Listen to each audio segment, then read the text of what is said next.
Welcome to the Financial Coaches Podcast, where we talk about how to build your practice from startup to scale up while being the kind of coach your clients crave. Finally, a podcast for financial coaches. Here are your hosts, Maria Casillas and Cody Sizemore. Hello, and welcome back to the Financial Coaches Podcast. My name is Cody Sizemore. I'm joined here by my lovely co-host, Maria Casillas. And today we have a topic that I would like to talk about because I think it's really, really important in the sense of I know that there are a lot of coaches out there who are either just getting started or they've been trying to get started for several months and something just isn't clicking. Something's not working and you might be reaching a breaking point. So it's a topic that's very close to my heart. And I'm excited to talk about it. But before we get into it, I want to just remind you that we do have a Facebook group. I mean, if you're talking about needing someone to vent to, needing to have a good support system, needing to be in a community with like-minded coaches, this is the place that you want to be. So the Facebook group is free to join, and it's called the Financial Coaches Community by New Money Habits. So if you haven't joined that yet, definitely check it out. Pop in there, say hello, ask some questions, ask for some support, and we will definitely be there to do so for you. Even had some really good questions come through today. We were able to support them and, even hop on a phone call with someone as well if we really feel like we, need to and if it would be beneficial to you. So happy to do that. And we also just want to, say thank you for checking out this episode today. Whether this be your first episode or whether you listen to this show every single week, we just want to say thank you for that. And we also want to say thank you to a special group of people who we would consider to be our every weekers, which are the people who listen to every single show every single week. We really do appreciate that. It keeps us going, and it's one of the main reasons as to why we do this as well. So if you are one of those people, just know that you hold a very special place in our heart. And we're excited to deliver this new episode to you right here, right now. So with that being said, Maria, how are you feeling today? Good to see you. Thanks. Good to see you as well. I'm feeling overwhelmed today. Ready to give up. Oh man, don't say that. Don't say that. I know you're going to talk me out of it.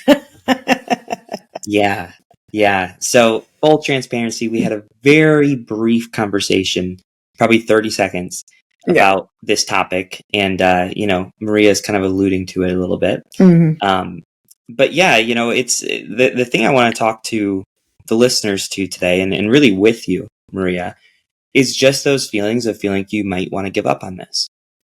Yeah. And I think that can come for any coach in any place of their practice, whether they're a new coach who's just trying to get the first client, whether it be, a relatively new coach who has a couple clients, but they feel like, scaling it, and making it into something that maybe is like a side hustle or a part-time thing, but they really want to make it a full-time thing and having that jump, seem almost unattainable. Or maybe it's a full-time coach who has seen maybe stagnation in their coaching practice, or maybe even some backsliding as far as like how many clients they're working with, the revenue that they're generating, all that kinds of stuff. These feelings of wanting to potentially give up, the feelings of questioning yourself or having that self-doubt, or maybe even that imposter syndrome. I feel it really does ring true to anyone in this kind of field, really at any level, myself included as well. I've definitely had times where I've been like, would it just be easier if I just didn't have to do everything and everything didn't rely on me and I just went out and got a job kind of thing? Would it be easier? And so I definitely had those moments, and I know there's a lot of people who have had those moments as well. And it sounds like you may even be having some of that in some ways. Well, I mean, I was sort of setting up the episode for you, but all in full transparency, I would say that there's one group of people that I think you might have left out unintentionally, and that's the people who aren't even necessarily coaches. So I know those aren't necessarily the people who are listening right now, but I do believe that there's that sense of would it be easier if, I didn't have to do all of these things, or, really trying to figure out, where does this coaching fit into my life? What am I supposed to be doing? Is it something that I've been called to do? Is it something that I actually should be doing at this time? Is this something that I had this harebrained idea and I thought, I'm going to go ahead and I'm going to try this, but I actually am not supposed to be doing it. Like, I think a lot of those questions come up, whether it's for someone who's coaching or someone who's just trying something else in their life. So I'm actually really glad that you're wanting to bring this up and have this discussion today. Mm-hmm. Yeah. Yeah. And I don't know how long this episode will be. I think it's going to be relatively brief because there's really just one main point that I feel like I just really want to get across to the listeners today. And it's basically this. There will be times where you question yourself. And there will be times where that self-doubt and that imposter syndrome does tend to creep in. But here's the thing. On my end, I have heard this from numerous people. And I also know that this is true for you listening to it, you, Maria, and anyone else out there. I know this is definitely true for everyone in some way, shape, or form. And it basically comes down to this. There are people who have been listening to tons of podcasts about trying to get their finances into a better shape. They've been watching ungodly amounts of YouTube videos. And they're just learning and learning and learning and learning, and they're getting all the information. And maybe there's some people who've even worked with a financial advisor or a financial planner, or maybe even another financial coach. And it just doesn't click for them. They can get all the information in the world. They can even try and get some help from certain people. But for some reason, it doesn't align with them specifically. And sometimes it just takes the right person with the right skill sets, the right intentions, the right values, the right heart to really speak through and to really help these people finally overcome the thing that they've been challenged with for months, if not years of their life. And I say this because there are a lot of people who I have worked with who have told me, hey, I've worked with a financial coach before, or, I did the Ramsey plan before, or, I worked with a financial advisor before, and this is what I liked, and it was good in those senses, but I never really got this from them. And because of that being the most important part to me, because of that, I haven't been able to make the progress. I haven't been able to rise above this. And I just really need someone who understands me, right? And sometimes you are that person. Even if you haven't found, that person yet, that might be just because they weren't the right person for you, kind of thing. And that's okay. That's okay. There's several people that I talk to that, they obviously need help, but with my style of coaching and with my skill sets and how I view things, they're not the best fit for me, which means that I wouldn't be the best fit for them.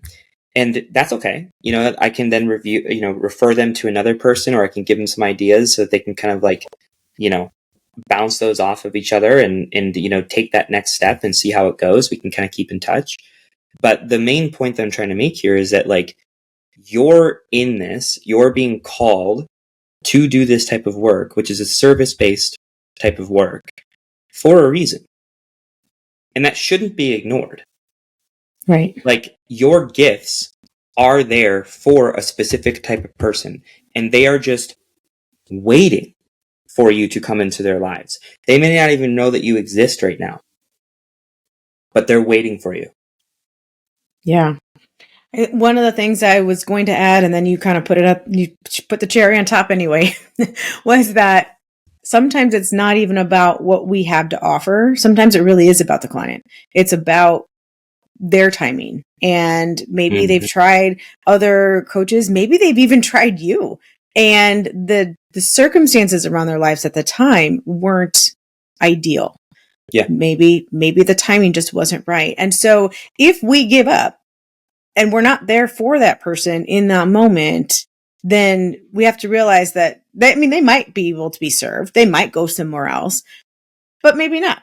And so I think that's the other piece of it too, is that it's easy for us to kind of put it on like, oh, well, we have a certain set of skill set a certain set of skills that we can offer. And we're so unique that only we can do it. We can talk about that. And I think we actually did a few weeks ago.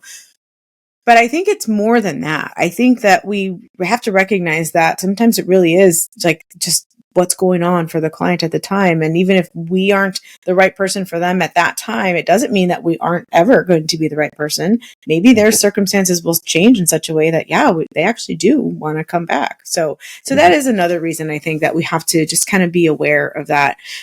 How do I know you wanted to make this kind of short, but I'm curious, how do you think we can make sure that we don't get so discouraged that we give up too soon? What are some ways that we can do that? Yeah. I think it really comes down to two things.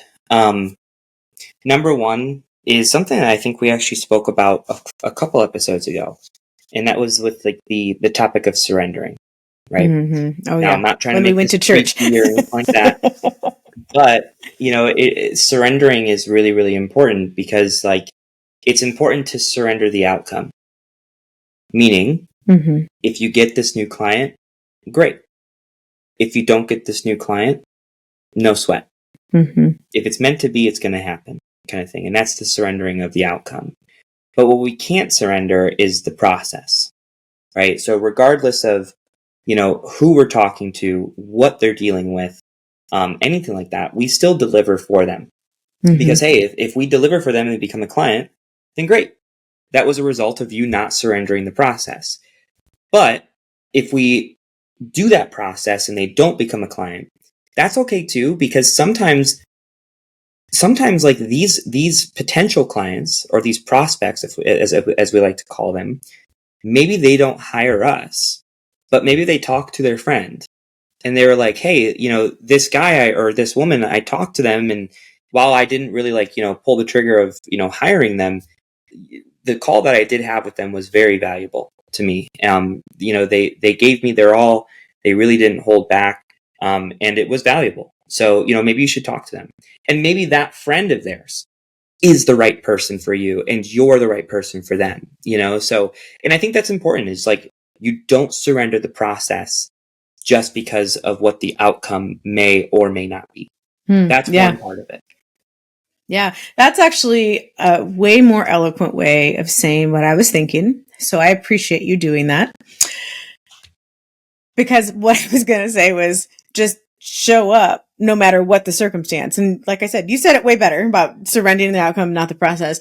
I recall a moment where I went to a birthday party about a week and a half ago, and this has nothing to do with financial coaching yet. I'm going to share it. When we were speaking, this woman had lost her husband. She was a mom of 5 kids and had lost her husband 2 years ago. And I could just tell that she needed to talk. She wanted to talk. So I asked questions and she just spilled her entire heart. And it was crazy to her because she's like, I don't even know you. Like, why are we doing this? But she must have needed it. And I was in a position where I was able to do that. My kids were off playing with the other kids for the birthday party. And I just showed up for her and I served her. And that will not ever turn into money. Probably. I mean, I suppose someday she could go and say, oh, I spoke with this person. But I guess the point is just do what you do and do it well and be disconnected from the fact that you're getting paid for it, or, that it's, maybe it's not even financially related. Like I just suggested, if you show up as you are for people in general, it's going to, I think, take some of that pressure off of, I have to turn this into a business. I have to make sure I have, this number of clients and this amount. And I'm not disparaging any of that. I mean, we've talked very at length here about how important it is to be intentional with all of those things and to create a business for yourself. But this is just one of those tactics to take that pressure off of yourself and recognize that it's okay to show up for people and just in everyday conversation, and be a good listener, be a good questioner. You don't have to coach everybody. I have as you know, Cody, the degree in the therapy, if you will. Mm-hmm. And so I remember, like, when I got married once, I only did that once, but when I got married and we'd have a conversation, my husband, if it sounded anything like just a digging conversation, he'd be like, don't therapize me. Like, I'm just having a conversation. He doesn't think that anymore, but I think it's just because of who I am. It's who I am. It's what I do. And I think it's okay to do that. So anyway, I think that's one thing. You said it way nicer. Yeah, you did say something, though, that I want to comment on. You said something along the lines of, like, just keep showing up and keep doing the dang thing kind of thing. And that's actually really important, but I want to peel back a layer on why that's so important. Okay. Because if we really think about it, one of the things about what makes successful people successful or successful businesses successful is simply just because they don't give up. And they just keep going. Because if you look at the statistics with, like, businesses, I think it's like after 3 years, if you take, like, 100 people and you say, hey, like, these 100 people are starting 100 businesses. After 3 years, I think 80% of those people and businesses will close their doors, kind of thing. So then there's 20 left, kind of thing. And it's like, okay, well, then what about the next 3 years? Well, the studies have shown that it's actually very comparable, that from years 3 to 6, another 80% then drop out. So if you take that 20 and you take 80% away, you're looking at basically, what is it? Like four left kind of thing. Mm-hmm. And you just keep doing that whole process. And it's like, listen, the way that you become successful, and the way that you get ahead, or the way that you become a trailblazer in your industry, is that you just keep showing up regardless of how it's going. And, you keep doing your best every single day, day in and day out. Eventually what's going to happen is you're just going to outlast everybody else. Mm-hmm. And with that, because you are in business for 10 years, you're going to have more experience. You're going to have more testimonials. You're going to have more success stories. You're going to have more results than the new person who's coming in on year one, kind of thing. So a lot of this is just not giving up. I mean, just quite frankly, it's just not giving up and just outlasting everyone. But during the day-to-days of getting there, you're still giving it your all. Like, you're not focused on what's happening yesterday. You're not focused on what's happening tomorrow. You're just focused on today. And you do that day in and day out, and you just keep going. Eventually what's going to happen is that you're going to be one of the last few standing, and people are going to be looking at you saying, wow, this person's been doing this for a long time. They've been helping a ton of people. Here's the results that they've been getting. Here's the impact that they've been making. Here's all these types of things. So your point in saying, just keep doing it, while on the surface, it might sound like, oh, okay, thanks. That sounds good. Sure. But, like, if you actually look at data, it actually shows, like, the people who just keep doing it are the ones who have that success. And that's exactly why you shouldn't give up. Because not only is it going to allow you to have a higher probability of actually succeeding, but then you're also going to be helping and impacting the people that you need to, and the people who need you throughout that entire growth process as well. Yeah.